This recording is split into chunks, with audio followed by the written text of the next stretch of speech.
back to another episode of Money Matters for Her Season 3, where we celebrate women who have forged their paths to success by following their dreams. We hope their stories inspire you to take decisive steps towards your dreams and goals. Women excel in planning, budgeting, and managing a wide range of responsibilities. We all know that. However, investing often remains a challenging first step for many. We believe that with time, women will realize the empowering opportunities that come with taking an active role in conversations about money and investing for their future. Our guest for today is an entrepreneur, maybe we can say a greenpreneur, a leader and an author. She holds a doctorate in horticulture and specializes in urban landscaping. With 27 years of experience, she serves as a consultant for municipal corporations across India. She is also an avid biker, and I'm very excited to welcome Dr. Aseem Gokarn Harwansh. Welcome, Dr. Aseem. We're very excited to have you here and have a long conversation with you. Thank you, Mamta. Feels good to be here. We have a few questions for you. Can we start? Sure, excited. So, ma'am, you did your PhD in horticulture and then started an organization which was a mix of horticulture, technology, and architecture. So, seems like you found yourself in a very offbeat career. So, could you give us a little bit of a look into this journey? Sure, Mamta. Actually, I was nature schooled on a drought-prone farm nearer to Mumbai.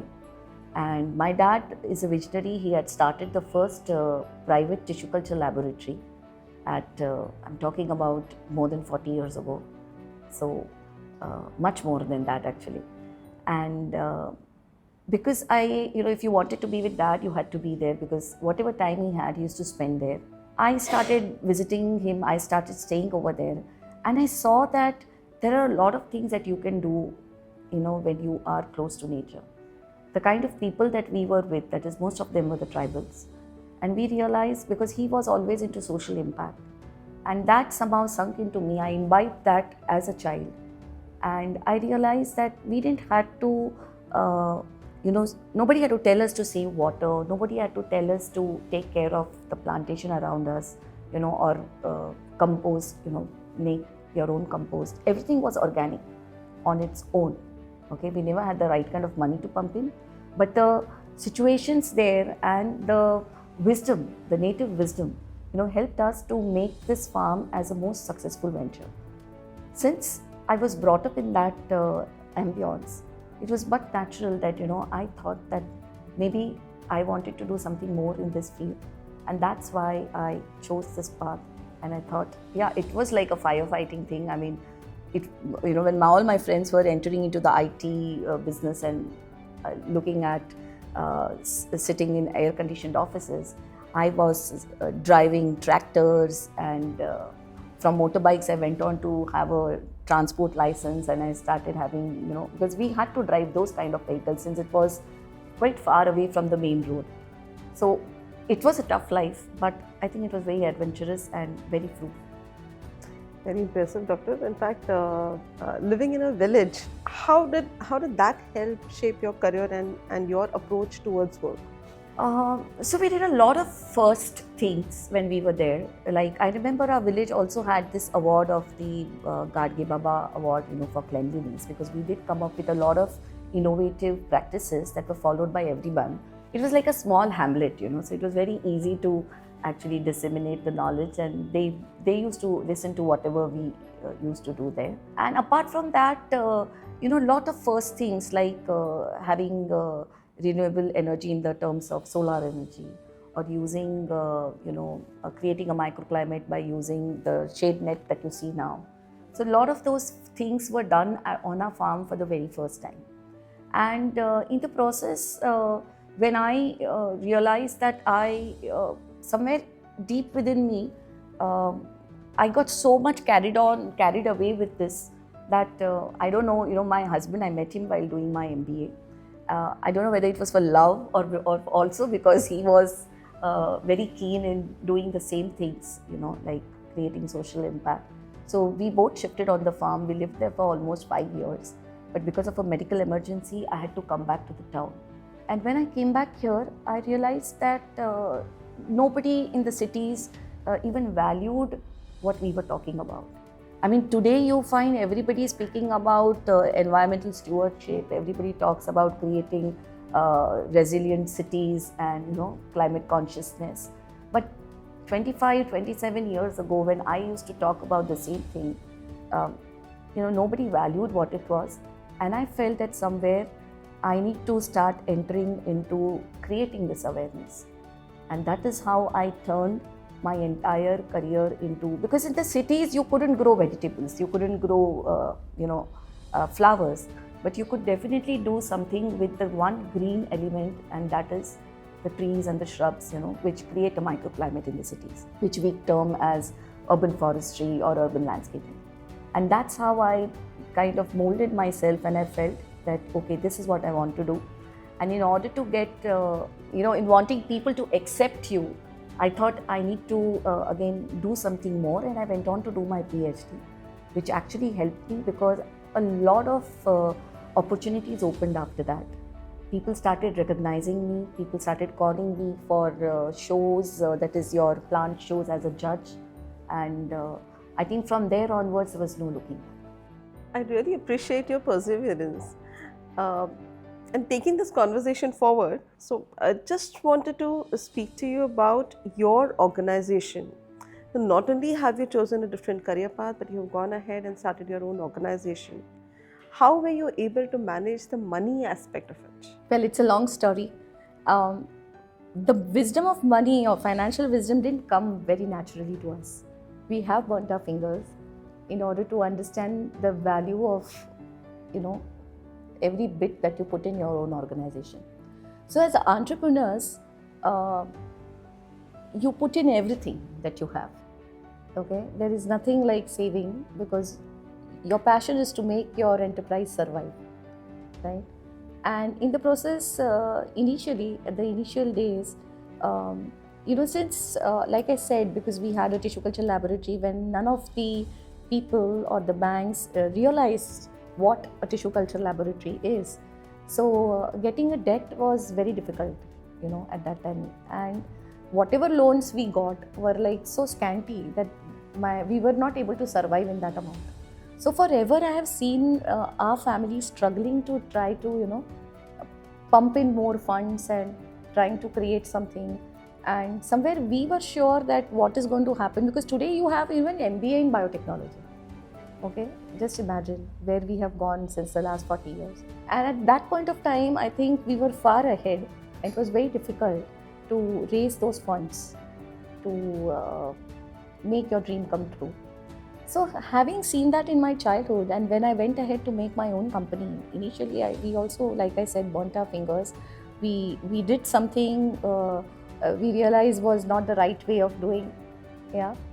But somewhere in the long run, I think by experience you learn that it is very important to have the right kind of funds if you want to make your dreams come true. And I think that is when,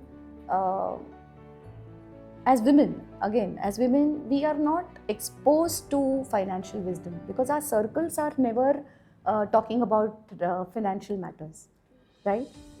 Even Mamta, let me tell you, I am in a few circles where there are women entrepreneurs, but when it comes to finances, nobody, when we meet, nobody would talk about a topic like this. We would talk about everything else but this, right? Because somehow I think we are wired in such a way that we do not feel the importance of understanding this aspect, which I think as an entrepreneur is the number one aspect. And fortunately for me, for whatever I was doing in my field passionately, I was noticed and I was chosen as the Goldman Sachs Global Women Entrepreneur for 20-22 years. And then I got trained at IIM Bangalore, wherein I realized for the very first time what it means to have financial freedom. Okay, and what are the different instruments that are available, and how you must try to plan your enterprise in such a way that money should work for you and you should not work for money. And I think I always had this thing, I have always been a voracious reader. I mean, I like to research on topics. See, I ventured into a career which was very offbeat, right?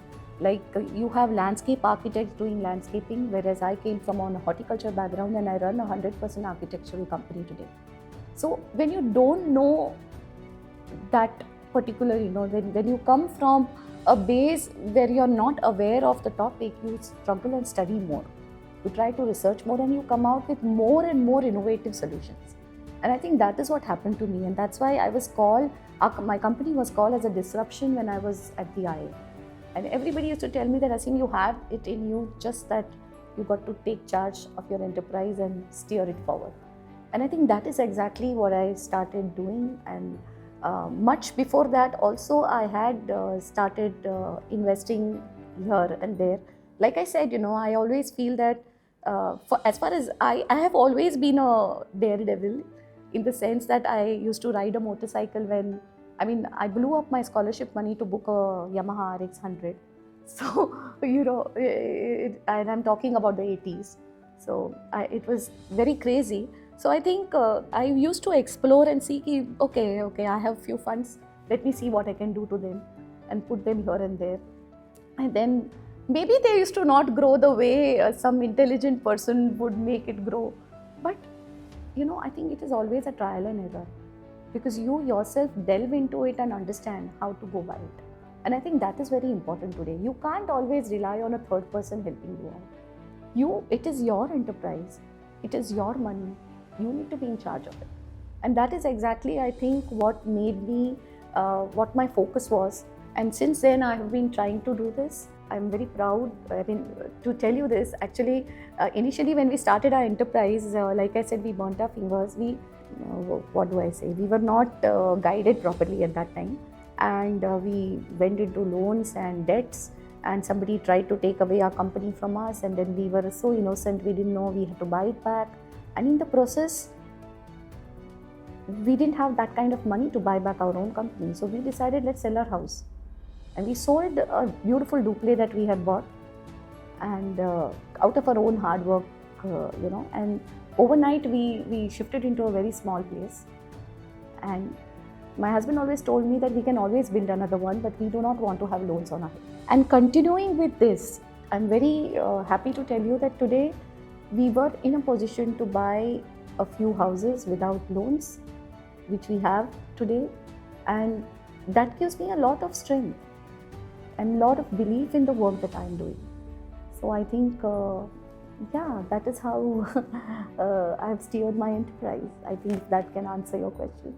It's an amazing journey, Dr. Aseem. In fact, you kind of put all your experiences. So what I understand from this conversation is financial literacy has to happen early on in life. There has to be formal education around it. The second ways that I see is that you can always take that first step. Probably you could make mistakes, but you learn from them, and that's how you go ahead. So your perseverance has kept you going.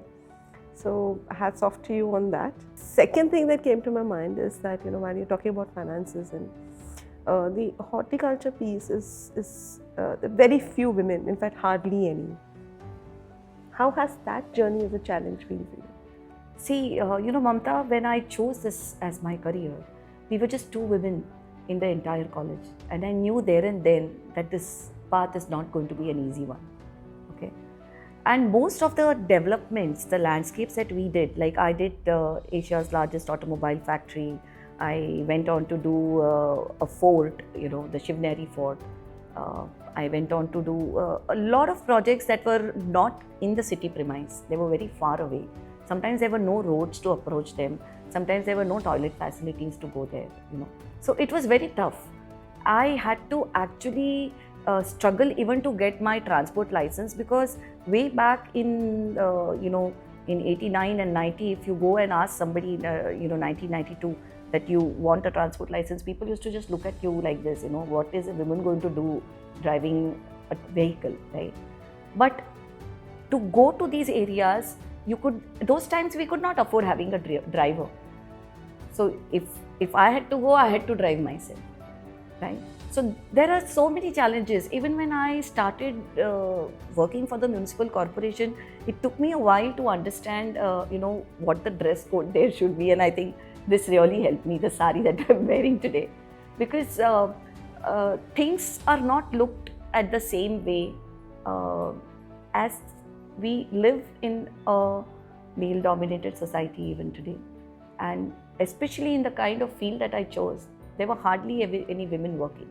So even the egos of the labor, when you are handling them, when you are talking to them, was a challenge for us. But then I kind of found my way out, and I think there have been so many incidences. I remember I was doing one resort at Kabini, near Kabini National Park, and my son was only about 2-year-old, and I had no place to keep him. I had to carry him with me. But my kids were so well programmed, about all these situations, that I used to go there. I used to give him to one of the workers out there, and I used to start working. Today, when I look at their photographs, I find them sitting in the bucket of a JCB or, standing on a truck. And it is so cute. I don't know. I mean, the kind of experiences I gave to them as kids, I'm sure they are valuing that today, and the kind of photographs and memories that I can cherish today are simply beautiful. So it is worth it. But yes, there have been challenges, and all the while I feel if you believe in yourself, you can definitely achieve, and you must always follow your passion, which I think I did. There was always that one thing in my mind that I want to really do something very different. Like I said, since I didn't come from an architectural background, I was not even able to be a member of a few societies here which are for architects. And though I run a completely architectural company today, but then gradually I found myself, you find, I think you manifest things and things happen. So like this year I was invited by the International Society of Horticulture. I was the first Indian to be invited there, and I was on a panel talking about trees and climate action. And this was their 100-year conference. So in 100 years, they had not looked up at India, and I was the lucky person to be there. So why I'm telling you this is because I feel that nothing is impossible. You just need to go on pursuing your goal and believe in yourself, and you can make things happen. Dr. Aseem, that's an amazing milestone that you have achieved on a personal front as well as for the country. So we're all very proud of you. Thank you so much. In fact, it's what you mentioned. It's a perfect example of how you can achieve anything when you put your mind to it and put in your efforts and, like you said, manifest. Absolutely. After hearing all this, I want to probably move to a much more lighter section and maybe move to a rapid fire round, if it's okay with you. Oh, sure. This sounds pretty exciting. So I have a few questions for you. Let's start with investing in your goals. Sahi hai because bhaiya ek hi life hai, and have you lived if you have not followed your dreams? I don't think so. So मुझे ऐसे लगता है कि अगर आपको सही मायने में ज़िंदगी जीनी है तो आपके कुछ ना कुछ तो गोल्स रहेंगे. उसको भी अगर आप कैप्चर करने की कोशिश नहीं करोगे तो क्या मतलब? So I think the right time is today, now, for everyone, in the moment. Amazing answer. 3 signs of financial independence. Okay, you got me there. But I think doing what you want to do, when you want to do, and how you want to do. I think that exactly is financial freedom. Let's move on to the third one. One financial advice that can change anyone's life. Just go ahead and take the first step to save or invest your money wherever you want to, and do not shirk away from learning about the financial wisdom. Many of us are very scared, because we don't know what these topics are. So we try to shirk away from that conversation. But I think it is okay if you don't know, it's okay if you're a novice. You have to go there and find out. It's all right if people feel that, you don't know this, especially women, Women feel very difficult when men start talking about these subjects, we become very uncomfortable. It's all right if you are uncomfortable, you still need to go there and listen to what they are talking. And I think today there is no dearth of knowledge anywhere today. So go, fall in, don't get scared. But take that first step. Take the first step. And the one financial advice has changed your life. Since I was a kid, my dad used to always tell me that, Aseem, throughout your life, you should not work for money. You should make money work for you. Okay. And I think that has really been my mantra. And if everybody feels like that, we must start very early, however little we can. We should, because I think what really matters is, as you evolve, as in your career, in your life, your needs and wants go on changing. You are more confident if you are financially strong.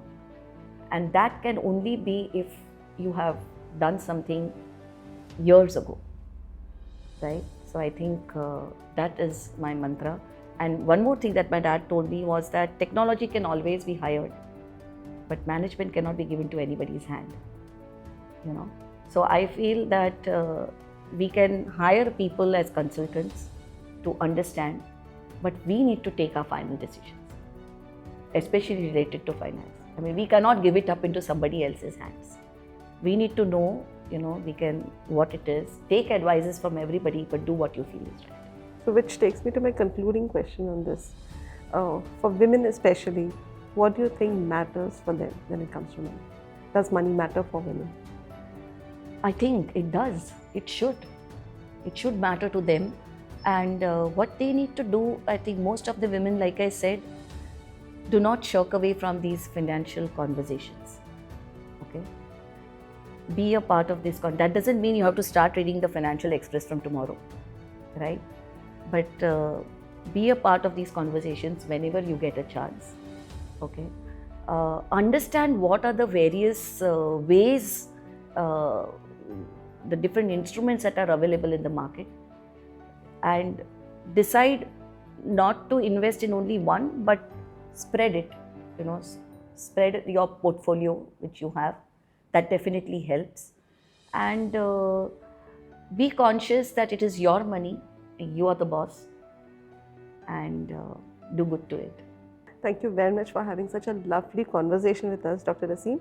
I'm sure our audience is going to enjoy every bit of it.